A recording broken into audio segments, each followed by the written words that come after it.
Bonjour, est-ce que vous êtes déjà content d'être là?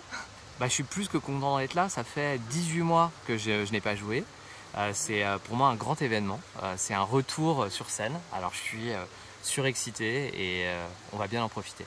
18 mois, c'est-à-dire c'était quand la dernière fois? C'était en janvier 2020. Ça commence à dater. Bah oui, on s'en souvient même plus en fait. Alors qu'est-ce que vous avez prévu pour ce soir? Alors ce soir j'ai prévu d'essayer de profiter de chaque seconde parce que maintenant on s'est rendu compte que chaque seconde comptait. Et donc j'ai préparé quelque chose autour de mes morceaux. J'ai la chance d'avoir une connexion importante avec le public français qui connaît pas mal mes titres, même certains un peu anciens, certains plus récents. Alors c'est un peu ma colonne vertébrale et puis après ça dépendra du public, on fera un peu au feeling.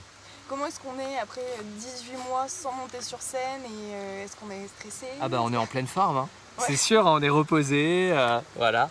Non, pas stressé parce que je pense que c'est une question de nature. Moi je suis relativement peu stressé pour le côté scène et tout ça. J'ai assez peu de trac et tout ça. Et pourtant ça m'arrive de me planter, hein.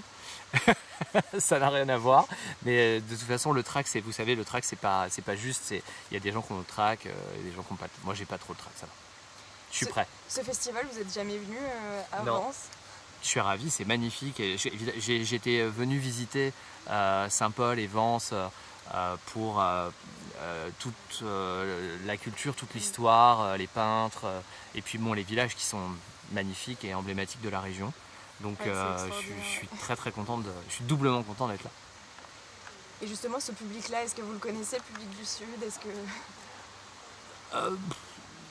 Oui et non, le public du Sud, ça reste le public français, on va dire quand même. Je connais assez le public français.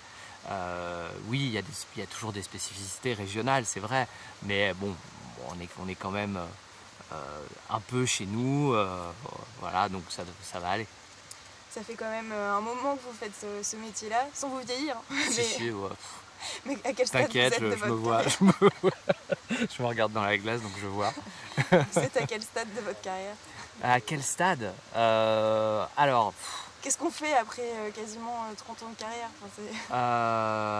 En fait, la seule chose qui compte, c'est la musique, pour moi. Donc tant que je peux continuer à faire de la musique, je continue, j'en fais. Après, bien sûr, la musique va évoluer, le rapport au public va évoluer, je vais aussi faire de la musique pour d'autres. J'ai commencé d'ailleurs, parce que j'adore faire de la musique. J'adore écrire des chansons, j'adore produire des titres, fabriquer du son, tout ça. Donc moi, j'ai passé pas mal de temps en studio là pendant ces 18 mois et je me suis rendu compte que j'étais vraiment très heureux en studio. Vous me disiez, vous commencez à fabriquer de la musique pour les autres. Quels sont vos prochains projets? Je peux pas en parler, je vais très peu parler. En fait, c'est le truc, c'est que là je suis Martin Solveig, je me présente et je représente ma musique. Après je vais travailler pour plein d'artistes et plein de choses, mais je vais pas beaucoup en parler. Et pour vous alors, vous pouvez en parler? Quel concert, festival, quel... Alors, moi cet été, je pars avec une boule d'optimisme dans le cœur. Je vais faire à peu près une dizaine de shows, essentiellement en France, un petit peu en Espagne, un petit peu en Belgique, un petit peu dans des finalement assez proches.